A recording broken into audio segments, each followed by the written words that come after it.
আল্লাহর নবী এক সময় ঈদ উল ফিতর সামনে আসতেছে না, ঈদ উল ফিতরের দিন আমার দয়াল নবী ঈদগাহের মাঠে গিয়ে, ওই যুগে কিন্তু মহিলারাও পুরুষের পাশাপাশি ঈদগাহে গিয়ে নামাজ পড়তেন, মসজিদে গিয়ে নামাজ পড়তেন।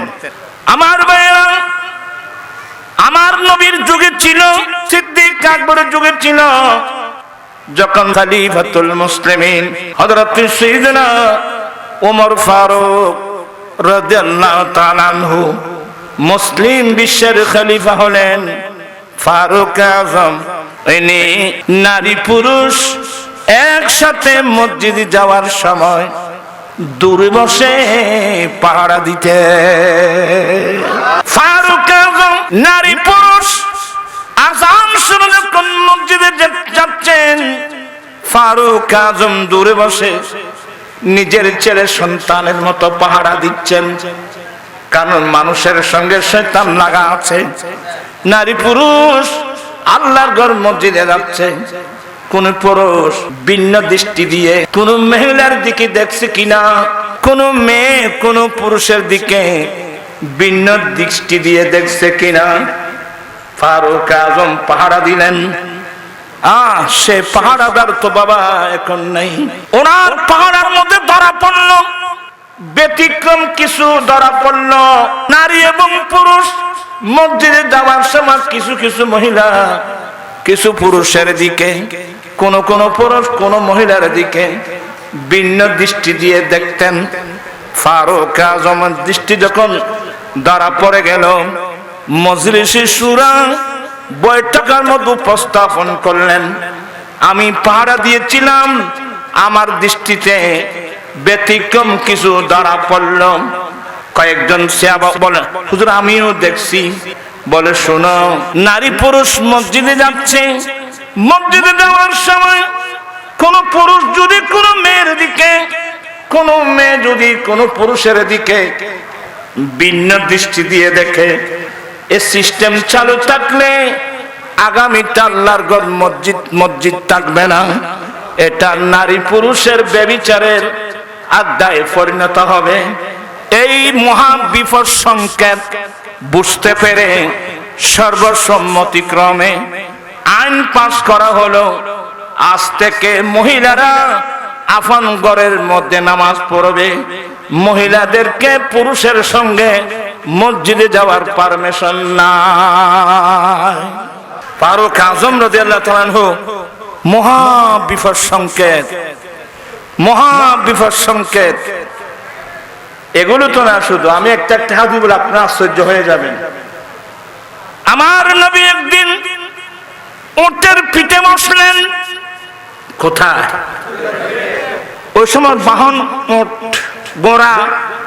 আমার নবী উটের পিঠে বসলেন, আমার নবীর পিছনে বসলেন আমার নবীর আপন চাচাতো ভাই ফাদল ইবনে আব্বাস রাদিয়াল্লাহু তাআলা আনহু।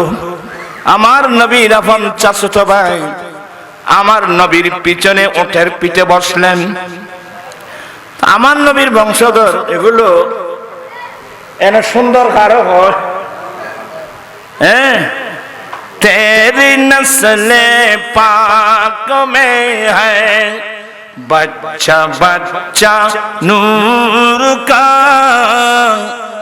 तेरी नस्ल पाक में है बच्चा बच्चा नूर का, तू है ऐने नूर तेरा सब घराना नूर का। বেয়াদবি মাপ ছেলে মেয়ে প্রত্যেকের আছে। আমার রাসূল উটের পিঠে বসলেন, নবীর পিছনে কে বসলেন? আমার নবীর আপন চাচাতো ভাই ফাদল ইবনে আব্বাস রাদিয়াল্লাহু তাআলা আনহু। একজন মহিলা আসলো, মদিনা শরীফের একজন মহিলা আমার নবীর কাছে আসছেন একটা শরীয়তের মসলা জানার জন্য। আপনারা একটু মনোযোগ সহকারে শুনতে হবে এগুলো। একজন মদিনা শরীফের একজন মহিলা আসলো, একজন মেয়ে আসলো নবীর কাছে মশলা জানার জন্য। তো নবীর কাছে মশলা জানার জন্য আসছে। এই মেয়েটা আসতেই নবীর পিছনে বসা আমার রাসূলের চাচতো ভাই ফদল বিন আব্বাসের দিকে দৃষ্টি গেল। কারণ ফদল বিন আব্বাস এমন সুন্দর, এগুলো এমন সুন্দর চেহারা, এগুলো রাসূলের পাকের বংশধর। এগুলো সুন্দর কাকে বলে? বাসের গুলো তাদের জন্য। ওই মহিলা নবীর কাছে আসছেন একটা মশলা জানার জন্য, কিন্তু হঠাৎ করে নবীর পিছনে বসা আমার নবীর আপন চাচতো ভাই ফদল বিন আব্বাসের চেহারা দেখে ওই মহিলা চোখের দৃষ্টি ওইদিকে চলে গেল। আবার পাশাপাশি আমার নবীর চাচতো ভাই ফদল বিন আব্বাস ওই মেয়ের দিকে দেখছিল। এই হাদিসটা আপনারা বুখারীতে পাবেন। হজ্জে বদলের চ্যাপ্টারে পাবেন এই হাদিসটা। আমার নবী বুঝতে পারলেন এই ছেলে আমার চাচতো ভাই এই মেয়েটার দিকে দেখতেছে, ওই মেয়েটাও আমার চাচতো ভাইয়ের দিকে দেখতেছে। আমার নবীর সাথে সাথে হাত মোবারক দিয়ে আপন চাচতো ভাইয়ের ফদল বিন আব্বাসের চেহারাটা এদিক থেকে এদিকে ফিরাই দিলেন। সুবহানাল্লাহ। বর্তমান যুগে এই ধরনের একজন গাইডিয়ান পাবেন? বলেন না, আপনি গাইডিয়ান। আর গাইড কোন দিকে? আপনার গাইড কোন দিকে? আমার রাসূল যখন চাচতো ভাইয়ের চেহারাটা এদিকে ফিরাই দিলেন, ওই মেয়েটা লজ্জিত হলো। ওই মেয়েটা লজ্জিত হয়ে নবীর সামনে আসলেন। ইয়া রাসূলুল্লাহ, ইয়া হাবিবাল্লাহ, আমি এসেছিলাম একটি মশলা জানার জন্য। ইয়া রাসূলুল্লাহ, আমার আব্বার উপর আল্লাহর ঘরের হজ ফরজ হয়েছে। আমার আব্বার উপর আল্লাহর ঘরের হজ ফরজ হয়েছে, কিন্তু নবী গো, আমার আব্বার আর্থিক সামর্থ্য আছে, হজ ফরজ হয়েছে, কিন্তু আব্বা তো শারীরিক দুর্বল। আমার আব্বা উটের পিঠে ঘোড়ার পিঠে বসে মক্কা শরীফ গিয়ে মিনা মুজদালিফায় গিয়ে হজের আরকান হাকাম পালন করা আমার বাবার পক্ষে সম্ভব নয়। আর আর্থিক অবস্থা ভালো, হজ ফরজ হয়েছে, কিন্তু শারীরিক অবস্থা ভালো না। আমার আব্বা নিজে হজ করতে পারবে না। আমি এসেছি একটা মসলা জানার জন্য। আফা আহুজ্জু আনহু, নবী গো, আমি কি আমার বাবার পক্ষ থেকে হজটা কি আদায় করব? আমার রাসূল বলছেন, হ্যাঁ তুমি আদায় করো। এই মসলাটা জানার জন্য আসলেন, কিন্তু মেয়েটার চোখ গেল কোন দিকে? যাওয়াটা স্বাভাবিক, হ্যাঁ যাওয়াটা স্বাভাবিক, কিন্তু গাইডিয়ানের দায়িত্ব কি? কিন্তু এই ধরনের গাইডিয়ান তো বর্তমানে নাই, আমরা এগুলো জানিও না, শুধু হয় একটা কাটাচ্ছি আমরা। তো আমি বোঝাতে চেয়েছিলাম ঈদ উল ফিতরের দিন ওই আমার রাসূলের যুগে পুরুষের পাশাপাশি মহিলারাও ঈদগাতে গিয়ে কি করেছেন? আল্লাহর নবী তখনও মহিলাদের নামাজের জায়গা পৃথক। আমার নবী ঈদ উল ফিতরের নামাজ পড়ানোর পরে যখন খুতবা দিলেন, খুতবার শেষে আমার নবী ওই যেখানে মহিলারা আছে তাদের সামনে গেলেন।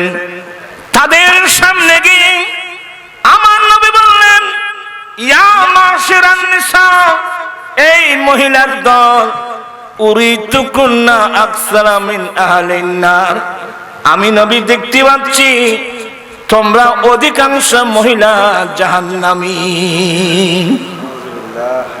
ও আমার মা বোনকে কোথায় আছেন? নবীর হাদিস শুনুন।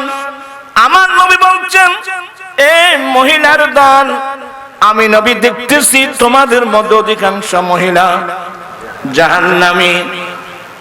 মেয়েরা কেঁদে উঠলেন, ইয়া রাসূলুল্লাহ, ইয়া হাবিবাল্লাহ, আমাদের দোষটা কি? আমাদের দোষটা কি? আমার নবী বললেন, এই মহিলার দল, তোমাদের মধ্যে মারাত্মক দুটি দোষ আছে। এক নম্বর দোষ হলো তোমরা একে অপরের উপর বেশি বেশি লানত করো।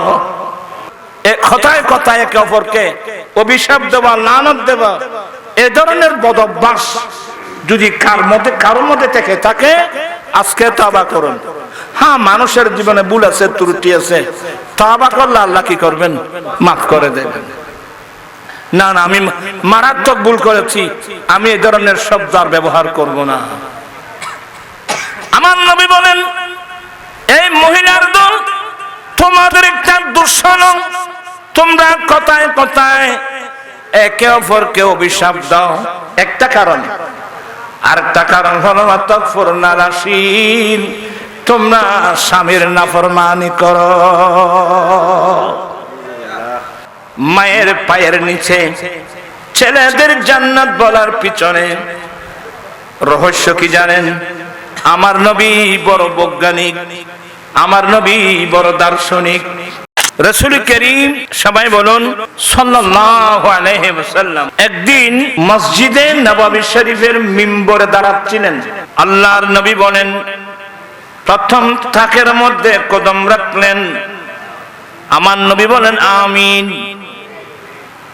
দ্বিতীয় তাকের মধ্যে কদম রাখলেন, আমার নবী বলেন আমিন।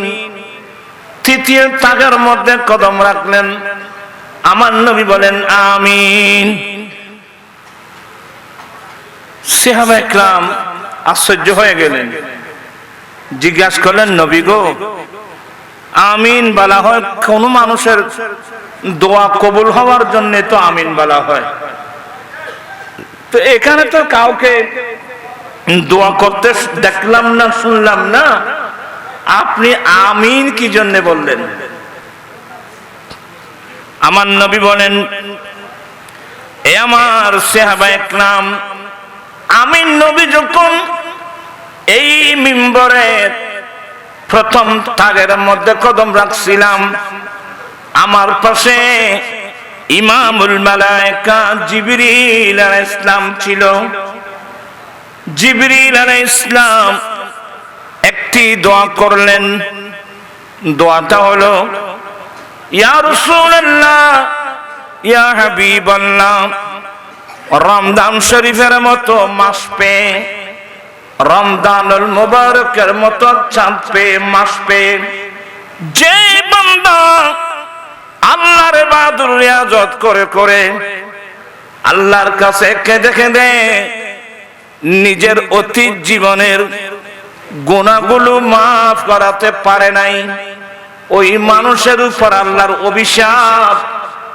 আমি নবী জিবরিলের সে কথাটার সমর্থন করে বললাম আমিন।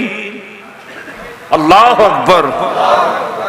তাহলে বুঝা গেল, রমজান এমন একটা মাস, যে মাসে রহমতের দরওয়াজা, আসমানের দরওয়াজা, জান্নাতের দরওয়াজা খোলা। এই মাসে ইবাদত রিয়াজত করে দুই চোখের পানি ফেলে ফেলে আল্লাহর কাছে যদি জীবনের গুনাহগুলো মাফ করাতে না পারে, আর আরিন মাগদরাইন জহরের ওয়া। জিবরিল বলেন, যেই ব্যক্তি রমজানুল মুবারকের মতো মাস পেয়ে আল্লাহর কাছে কেঁদে কেঁদে ইস্তেগফার করে নিজের জীবনের গুনাহগুলো মাফ করাতে পারে নাই, ওই মানুষের উপর আল্লাহর অভিশাপ।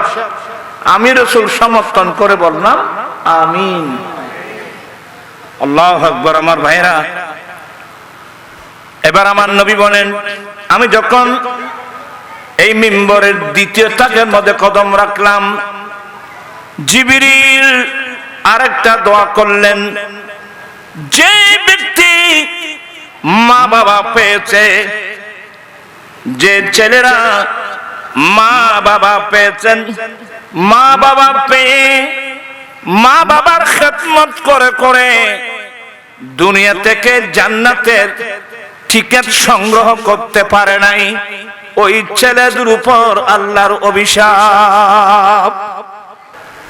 আমার নবী বিশেষ ক্ষেত্রে আমার নবী বলছেন, তোমাদের জান্নাত তোমাদের মায়ের পায়ের নিচে, তোমাদের জান্নাত তোমাদের মায়ের পায়ের নিচে। বিশেষ ক্ষেত্রে আমার নবী শুধুমাত্র মায়ের কথা বলছেন। আপনাকে আমার কথার লাইনে আছেন? বিশেষ ক্ষেত্রে আমার নবী শুধু মায়ের কথা বলছেন। তোমাদের জান্নাত তোমাদের মায়ের পায়ের নিচে, তার মানে বাবা বাদ পড়ে নাই। মায়ের পায়ের নিচে যদি আমার জান্নাত হয়, তাহলে আমার বাবার পায়ের নিচে জান্নাত অবশ্যই থাকবে, কারণ আমি তো বাবার ছেলে। এক নম্বর। দ্বিতীয় নম্বর হলো মায়ের পায়ের নিচে ছেলেদের জান্নাত বলার পিছনে রহস্য কি জানেন? আমার নবী বড় বৈজ্ঞানিক, আমার নবী বড় দার্শনিক। এই হাদিসের রহস্যটা কি জানেন? এই হাদিস, তোমাদের জান্নাত তোমাদের মায়ের পায়ের নিচে, তার অর্থ হলো, এ আমার উম্মত, অনেক সময় স্বামী স্ত্রীর মধ্যে যদি বনাবনি না হয়, অর্থাৎ তোমার বাবা এবং তোমার মায়ের মধ্যে যদি বনাবনি না হয়, অনেক সময় তোমার বাবা তোমার মাকে তালাক দিতে পারে। তোমার বাবা যদি তোমার মাকে তালাক দেয়, ইদ্যত শেষ হওয়ার পরে তোমার মা প্রাপ্যগুলো নিয়ে তোমার মায়ের বাবার বাড়িতে চলে যাবে। তখন থেকে তোমার মা বাবার বাড়িতে থাকতে পারে।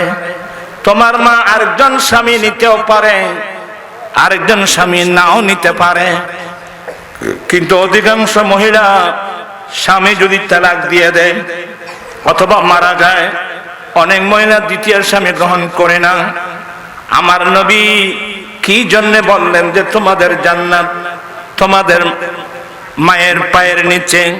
নবী বুঝাচ্ছেন, তোমার বাবা তোমার মাকে ছেড়ে দিতে পারে যদি বনাবনি না হয়, তাহলে ইদ্যত শেষ হওয়ার পরে তোমার মা তোমার বাবার ঘর ত্যাগ করে চলে গেল।